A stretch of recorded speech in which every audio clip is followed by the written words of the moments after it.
I'm glad you're answering this one first. This is from Nugs. Would you rather have Bruce Brown or MPJ if you have to make the choice?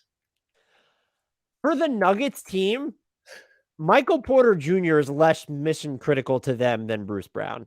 That is just, it's in a vacuum. Like the health concerns with Michael Porter Jr. too. He's dealing with some heel stuff at the moment.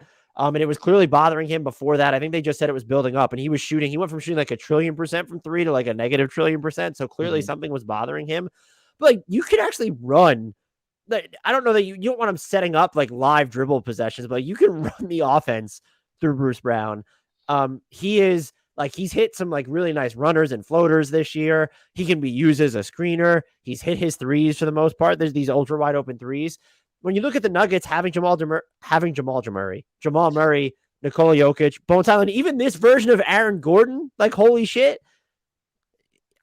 Bruce Brown is more important to the Nuggets winning a title this year than Michael Porter Jr. And I don't think that's spicy. Now, in a vacuum, would I rather have Michael Porter Jr. and Bruce Brown? The idea of Michael Porter Jr. easily, but given his availability, the fact that we haven't seen, and this might be just a function of the roster, but like we don't really know what he is as a self-creator, let alone a table setter for others. There's been some tantalizing defense too, like from a help perspective, when you look at the plays that he can make coming over around the basket. But if you're trying to win a title this season and you have Nikola Jokic and Jamal Murray, I think like Bruce Brown might be my answer here. I hate this question. I think the best version of Porter is a guy that is going to score 30 a game and make like 40 something percent of a ridiculous volume of threes. But I also think that version probably doesn't exist on this Nuggets team. Like he might be someone that on a worse team could just go get, like if he's on the Wizards instead of Beal, for example, or something like that, or on the, I don't know, the Bulls instead of Zach LaVine, and he gets like that level of usage, that many shots.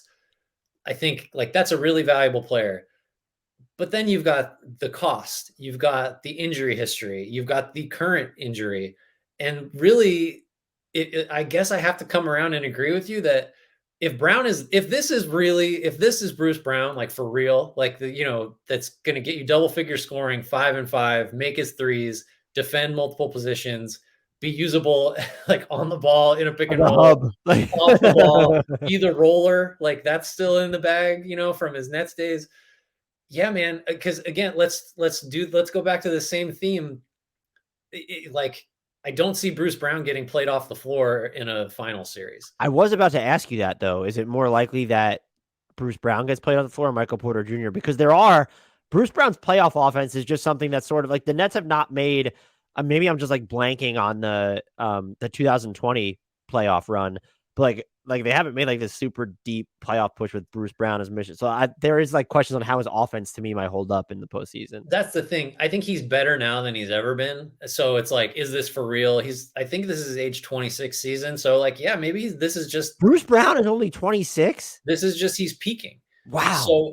So well, now you're gonna make me check that. I'm pretty sure that's it. But if you're right, he might be a future all. I'm just kidding about the All-Star. So yeah, I guess my risk aversion says MPJ, the ceiling's really high. Boy, I've talked a lot about floors and ceilings, but like his ceiling is high, but is he gonna reach it because of health and because of role and because of team context? Where if Bruce Brown could just do this, I mean, he's already playing slightly more minutes per game than MPJ.